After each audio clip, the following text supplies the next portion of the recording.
네, 여러분 안녕하십니까? 심상준입니다. 오늘은 4월 12일 수요일입니다. 여러분 오늘도 행복하게 출발하셨죠? 자, 오늘 신문을 봤더니요. 은마이어 잠실 5단지도 재건축 정상화 요구했다. 이런 제목의 매일경제 기사가 있었습니다. 서브 타이틀을 보면은 9일날 2,000명이 서울시청 광장에서 집회를 했다. 그래서 시민들 그 집회한 분들의 잠실 5단지 조합원들이겠죠. 주장은 행정갑질로 주민들이 고통받고 있다.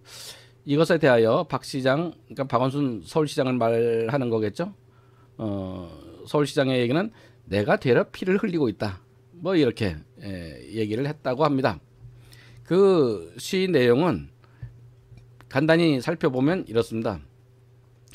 서울시에서 잠실 5단지에 재건축 승인을 잘 안 해주니까 그 조건이 그러면 국제현상 설계라는 것은 여러 설계자들이 설계안을 갖고 오면 그 중에서 최고 좋은 것을 뽑는 것입니다.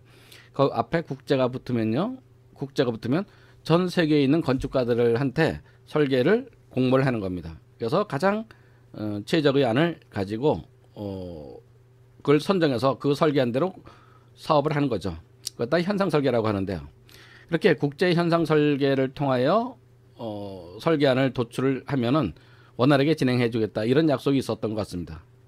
근데 서울시에서 계속 이런 핑계 저런 핑계 여기에서 뭐 하고 저기서 뭐 하고 하면서 계속 지금 너무나 많은 시간을 딜레이 지연시키고 있는 거죠.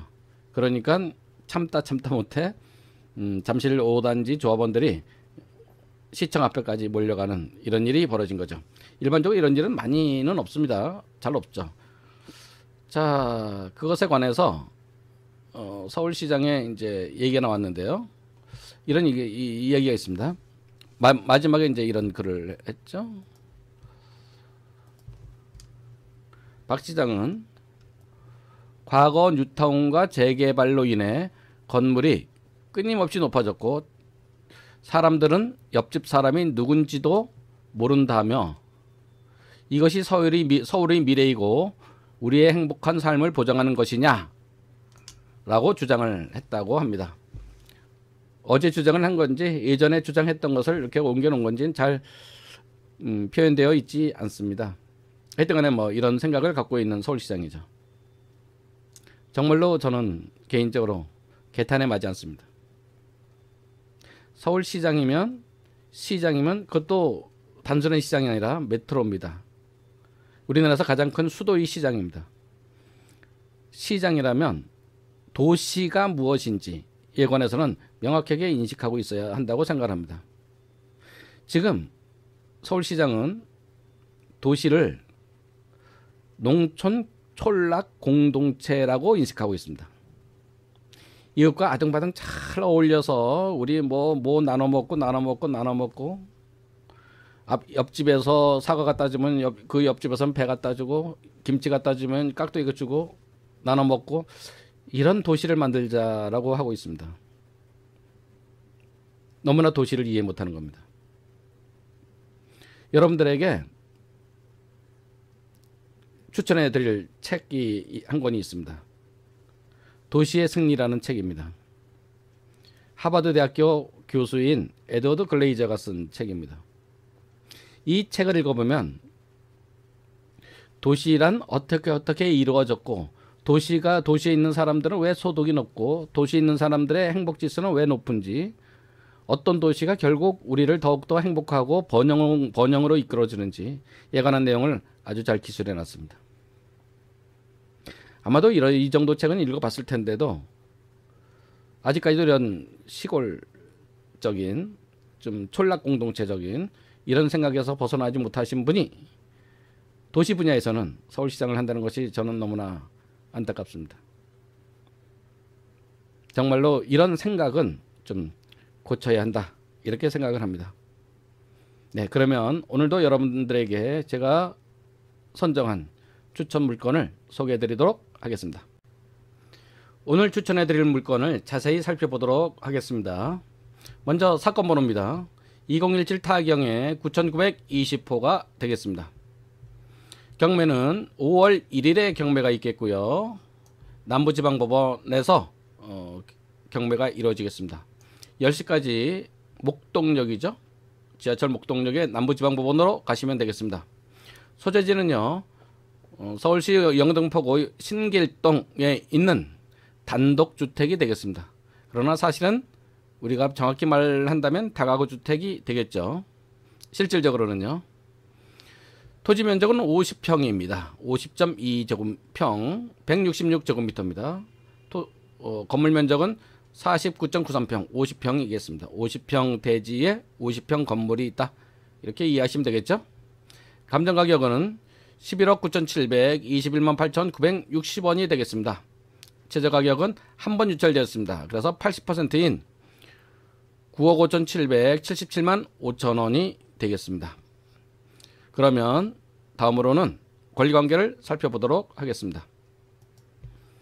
네, 권리관계를 살펴보도록 하겠습니다.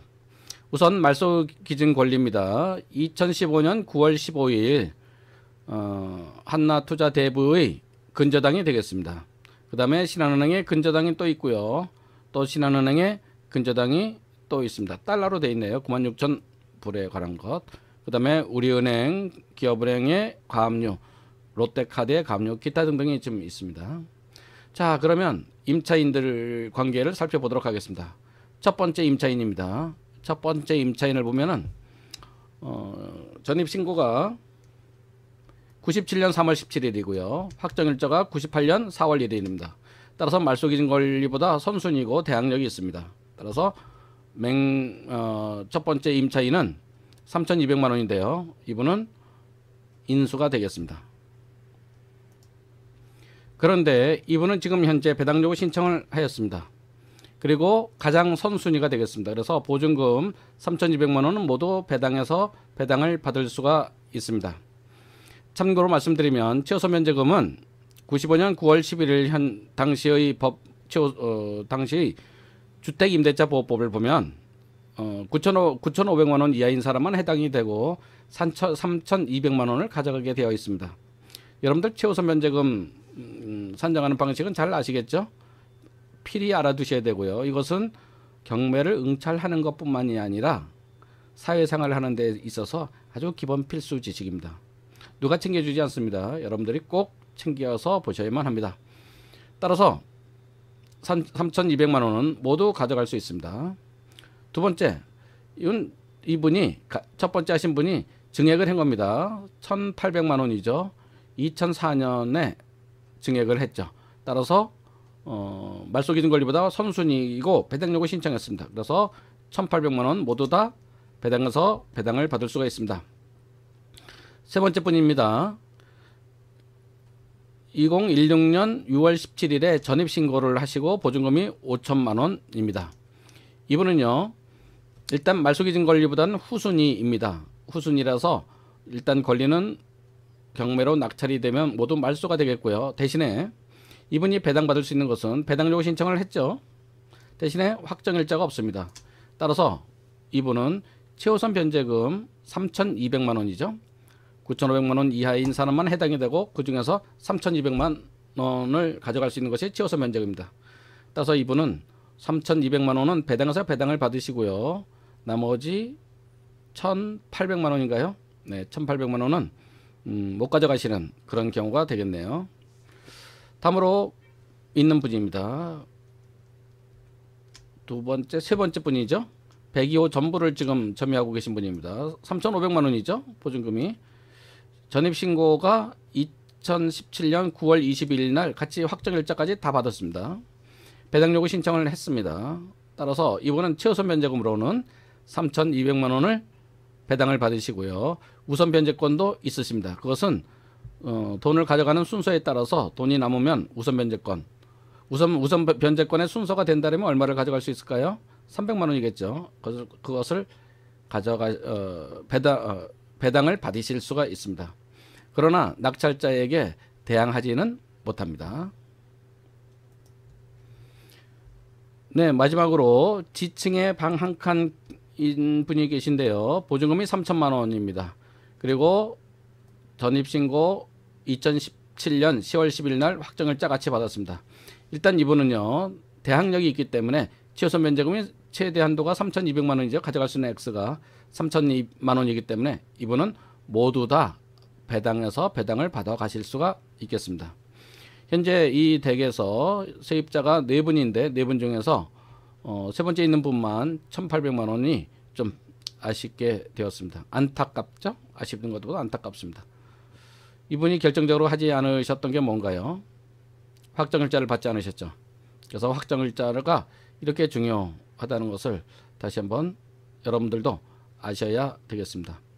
권리관계는 따라서 명도, 저희들이 이렇게 배당을 따져보는 것은 명도를 알기 위해서입니다. 그래서 명도를 위해서는 이런 것들을 사전에 충분히 인지하고 계셔야만 되겠죠. 따라서 현재 2층에 방색한 있으신 분이 조금 안타깝다라는 말씀을 드리겠습니다.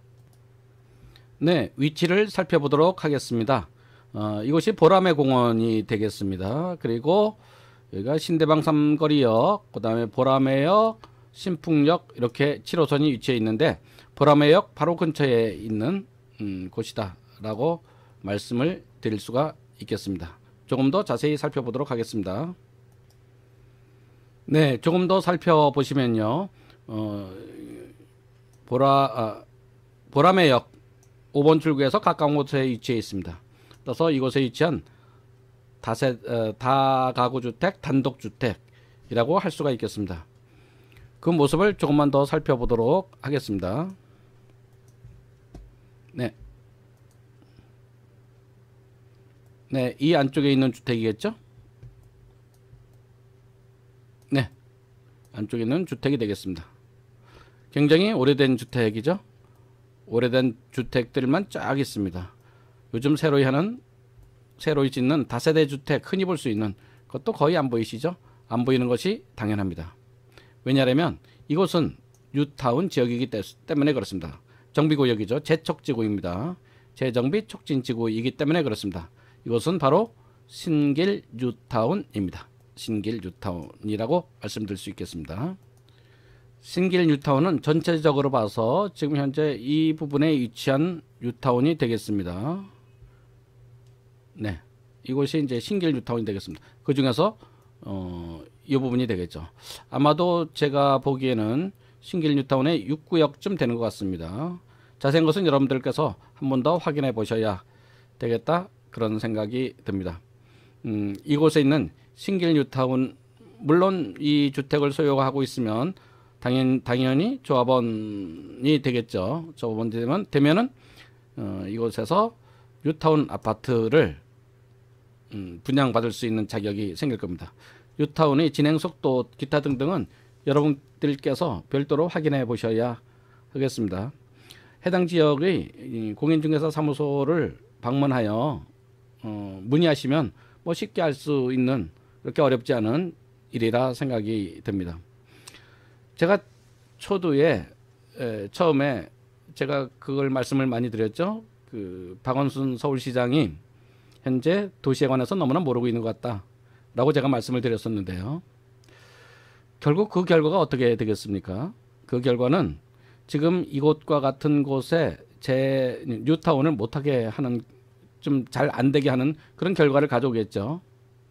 그럼 그 결과는 결국 이런 곳이 아주 양호한 주택이 적어짐에 따라서 희소성만 높아지고요. 결과적으로는 이런 곳이, 이런 양호한 뉴타운 아파트의 가격을 점점 더 올리는 결과를 가져올 수밖에 없다. 저는 이렇게 생각을 합니다.